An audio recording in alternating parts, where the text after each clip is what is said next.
यह कहानी है दो मेढकों की, जिसमें एक पतला था और दूसरा मोटा। दोनों जंगल के एक छोटे से तालाब में साथ रहा करते थे। बचपन के दोस्त थे दोनों, साथ में ही खेलते कूदते बड़े हुए थे। वे दोनों दिन भर तालाब में कूदते उछलते, गप्पे मारते और मस्ती किया करते थे। उन दोनों को ही तालाब के आसपास के इलाकों की नई नई जगहों में जाकर घूमना अच्छा लगता था। एक दिन ऐसे ही साथ में घूमते हुए दोनों जंगल के बाहर एक खेत में पहुंच गए। वहां उन्होंने देखा कि एक ग्वाला अपने गाय से दूध निकाल रहा था। उन्होंने कभी भी किसी को ऐसे दूध निकालते हुए नहीं देखा था। ग्वाले ने दूध निकालकर एक बाल्टी में भरकर रख दिया। वे दोनों उस दूध को देखकर बड़े आश्चर्य में थे, क्योंकि उन्होंने आज से पहले यह कभी नहीं देखा था। उन्होंने तो जंगल में केवल तालाब का गंदा पानी ही देखा था। कुछ देर सोचने के बाद उन दोनों ने डिसाइड किया कि इस सफ़ेद पानी में तैरने का मज़ा ही कुछ और होगा। यह सोचकर उन दोनों ने एक साथ बाल्टी में छलांग लगा दी। वहां जाकर वो देखते हैं, अरे वाह, सफ़ेद पानी! हमने तो यह कभी देखा ही नहीं। ये क्या चीज़ होती है? दोनों को मज़े करने तो पसंद थे ही। वे दोनों वहीं मस्ती करने लग जाते हैं। वे तैर रहे होते हैं, कभी वो गोता मार रहे होते हैं, वे निकल रहे होते हैं। खूब उछल कूद करने के बाद, पूरे मज़े करने के बाद, वो जो मोटा वाला मेढक होता है वो कहता है, चल यार, अब घर जाने का टाइम आ गया, जंगल वापस चलते हैं। वो पतला मेढक भी कहता है, हाँ यार, चल वापस चलते हैं। वे दोनों बाल्टी से बाहर छलांग लगाने की कोशिश करते हैं, पर वो बाल्टी बहुत बड़ी होती है। वे छलांग लगा नहीं पाते।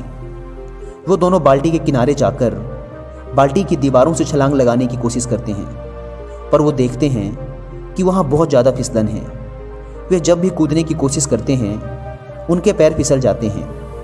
उन्होंने लगातार कई बार प्रयास किया, कभी बाल्टी के बीच से तो कभी बाल्टी के किनारे उनकी दीवारों के सहारे कूदने का, लेकिन दूध की चिकनाहट और उसकी फिसलन की वजह से वे बाल्टी से बाहर नहीं निकल पा रहे थे। अब जो वो पतला वाला मेढक होता है वो मोटे मेढक को बोलता है, भाई देख, निकलना तो है हमें इस बाल्टी से बाहर, इसलिए हमें कोशिश तो करती रहनी पड़ेगी। पर हमने बहुत बार कोशिश करके देख ली, इसलिए मुझे लगता है हम खुद तो इस बाल्टी से बाहर नहीं निकल पाएंगे, क्योंकि यहाँ बहुत ज़्यादा फिसलन है। तो हम क्या करते हैं, हम तैरते रहते हैं। अगर हम तैरते रहेंगे तो कोई ना कोई आकर हमें बाल्टी से बाहर निकाल ही देगा। मोटा मेढक उस पतले मेढक की बात मान लेता है और दोनों तैरते रहते हैं। 1 घंटा, 2 घंटे, 3 घंटे हो गए, वो तैरते रहते हैं। कोई आकर उन्हें बाल्टी से बाहर नहीं निकालता। अब जो मोटा मेढक होता है वो तैरते तैरते थक जाता है। वो कहता है, भाई, अब मैं और पैर नहीं चला पाऊंगा। कई घंटों से तैरते तैरते मैं थक चुका हूँ। वो पतला मेढक कहता है, भाई देख, अगर तू पैर चलाना बंद कर देगा तो तू डूब जाएगा और कुछ देर में सांसें रुक जाएंगी और तू मर जाएगा। अपन को मरना नहीं है भाई, तू पैर चलाता रहे। वो मोटा मेढक थोड़ी देर तक पैर और चलाता है, फिर कहता है, भाई देख, हमने बहुत साथ दिया एक दूसरे का। हम दोनों बचपन के दोस्त हैं, आपस में बहुत मस्ती की, हंसी ठिठोली की, हमेशा साथ रहे। लेकिन मुझे लगता है कि आज ये सब खत्म होने वाला है। आज हो सकता है कि ये मेरी ज़िंदगी का आखिरी दिन हो। मैं और मेहनत नहीं कर सकता, मैं और पैर नहीं चला सकता, और अब शायद मैं डूबकर मर जाऊंगा। और उस पतले मेढक की आंखों के सामने उसका वह बचपन का दोस्त डूबकर मर जाता है। यह सब देखकर वह पतला मेढक और ज़्यादा तेज़ी से पैर चलाने लगता है। उसके अंदर आग लग जाती है कि अब कैसे भी करके मुझे इस बाल्टी से बाहर निकलना ही है। मुझे हार नहीं माननी। अगर मैंने भी हार मान ली तो मैं भी मर जाऊंगा।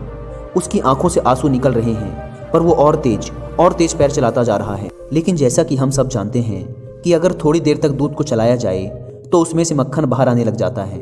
और बिल्कुल ऐसा ही हुआ, क्योंकि बहुत घंटों से वो दोनों मेढक उस दूध में पैर चला रहे होते हैं, इसलिए उस दूध से मक्खन बाहर आने लग जाता है। साथ ही कुछ घंटों से रखे रहने की वजह से दूध कुछ जमने भी लगता है, दही जैसा शेप लेने लग जाता है। दूध के जमने और मक्खन के बाहर आ जाने से मेढक देखता है कि दूध थोड़ा गाढ़ा सा हो गया है। अब वह पहले जैसा चिपचिपा नहीं रहा। वह उस मक्खन के ऊपर बैठकर पूरे जोरों से एक छलांग मारता है और वो बाल्टी के बाहर आ जाता है।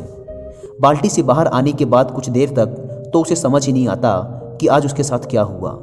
उसका सबसे अजीज दोस्त, उसका बचपन का यार आज उसकी ही आंखों के सामने डूबकर मर गया था। और उसकी मौत क्यों हुई? क्योंकि उसने हार मान ली। अगर वो भी थोड़ी देर तक और पैर चलाता रहता, हार ना मानता, तो आज वो भी जिंदा होता। तो आज वो भी बाहर निकलने के बाद जंगल जाता है। जंगल में जाने के कुछ दिनों के बाद वह मेढक एक लेडी मेढक के साथ शादी कर लेता है। शादी के बाद उसके बच्चे होते हैं। वह अपने बच्चों का नाम अपने उस मोटे दोस्त के नाम पे रखता है और अपने बच्चों को रोज शाम को वह पतला मेढक यही कहानी सुनाता है कि मेरा एक मोटा दोस्त हुआ करता था जिसके साथ मैं पूरे जंगल में घूमा करता था।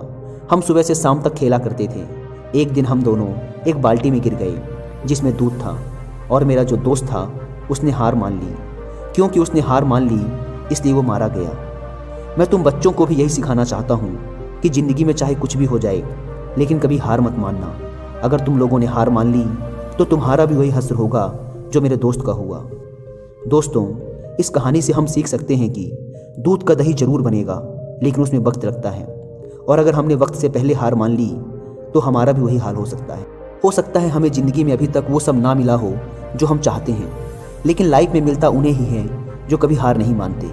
ये भी हो सकता है कि हमें वो सब ना मिले जिसे हम हासिल करना चाहते हैं, लेकिन हमसे ये सुकून कौन छीन पाएगा कि हमने उस चीज़ को पाने के लिए आखिरी दम तक प्रयास किया। एक बात हमेशा याद रखना दोस्तों, हम हारते तब नहीं जब लोग हमसे कहते हैं कि तू हार गया, बल्कि हम हार तब जाते हैं जब हम खुद हार मान लेते हैं।